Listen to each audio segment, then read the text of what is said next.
داء السكري نعم. هو مرض مزمن، مرض صامت، ومرض اللي خاص الانسان يعرف كيفاش يتعامل معاه باش يتفادى المضاعفات والمشاكل ديالو. علاج مرض السكري مبني على 4 رجلين، بحال الكرسي. الكرسي عنده 4 رجلين، لا حيدنا رجل وحده الكرسي غادي يطيح ما يشدش. شنو هما هادو الرجلين اللي مبني عليهم علاج داء السكري؟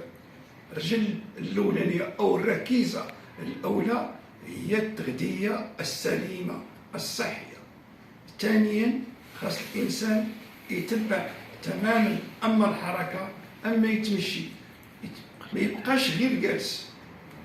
والركيزه الثالثه وهو تتبع العلاج كما وصفه له الطبيب، اما اقراص اما الانسولين. والركيزه الرابعه وهي المراقبه، هي التحاليل. اللي عنده مرض السكر اللي مرض مزمن خاصنا ضروري نعرفوا الذات ديالنا اش فيها باش نعرفوا شنو هما الادويه اللي يمكن نعملوا وكيفاش نتعاملوا معها. هادو ضروريين. ما تيجي شهر رمضان، ورمضان ماشي يوم، رمضان راه شهر الله يدخلوا على جميع المسلمين بالصحه والبركه والعافيه.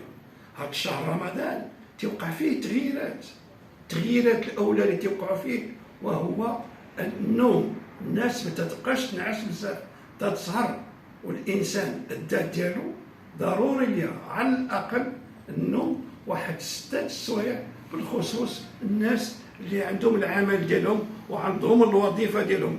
لا قلل النعاس ديالهم لا المردوديه ديالهم تنقص، وغادي يكون عندهم عيا، يمكن يكون يهبط لهم السكر ويكون عندهم واحد التعب كثير. اذا النوم واحد 6 سوايع. حتى الحركه راه تتغير في رمضان. كاين الناس اللي ما تيعملوش الرياضه تماما العام كله تيجي رمضان.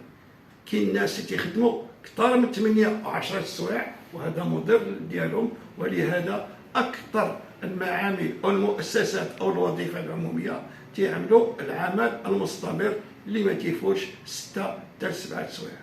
ولكن التغيير الكبير في رمضان هي التغذيه ديالنا، بالخصوص التغذيه اللي في المغرب الدوله الوحيده الاسلاميه اللي الماكله في رمضان كثير فيها حراريات، كثير فيها سكريات، كثير فيها دهنيات، وقليل فيها الفيتامينات والاملاح المعدنيه والالياف اللي هما ضروريين للذات. ولهذا الناس خاصهم يتبعوا النصائح ديال الاطباء ديالهم. الناس اللي عندهم مرض السكر في رمضان كاين اللي يمكن ليه يصوم، كاين اللي ما يمكنش ليه يصوم، وكاين اللي تنقولوا ليه خاصنا نشوفوا نديروا محاوله ما قبل رمضان واحد شهر او لا شهرين باش تنعطيو يصوم واحد 2 أو 3 ايام مع المراقبه مع التحاليل ونشوف واش يمكن يصوم او لا ما يصومش. شكون هما الناس اللي يمكن لهم يصوموا؟ شكون هما الناس اللي ما يمكنش لهم تماما لا ينصحوا الاطباء لهم باش يصوموا؟ وشكون هما الناس اللي يمكن ندير لهم تشارج؟ باش نعرفوا هادشي النصيحه اللي تنعطيو لكل امراض داء السكري.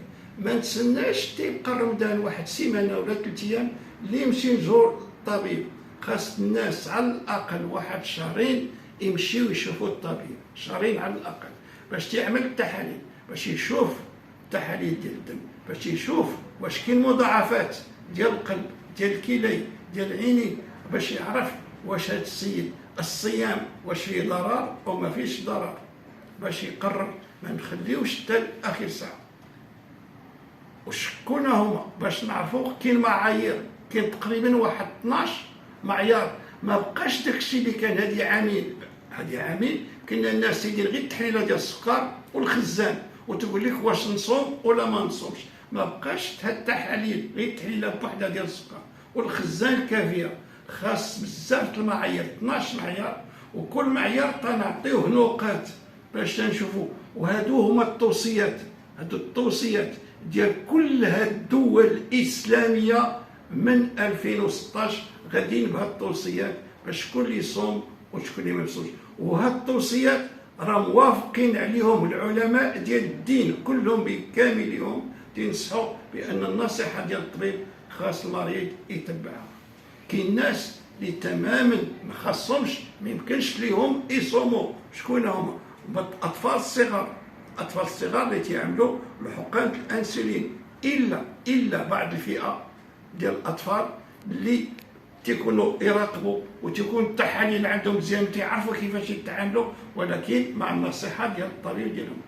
الناس المسنين اللي العمر ديالهم تيتجاوز 75 او 80 سنه، هذوك غالبا ما خاصهمش يصوموا.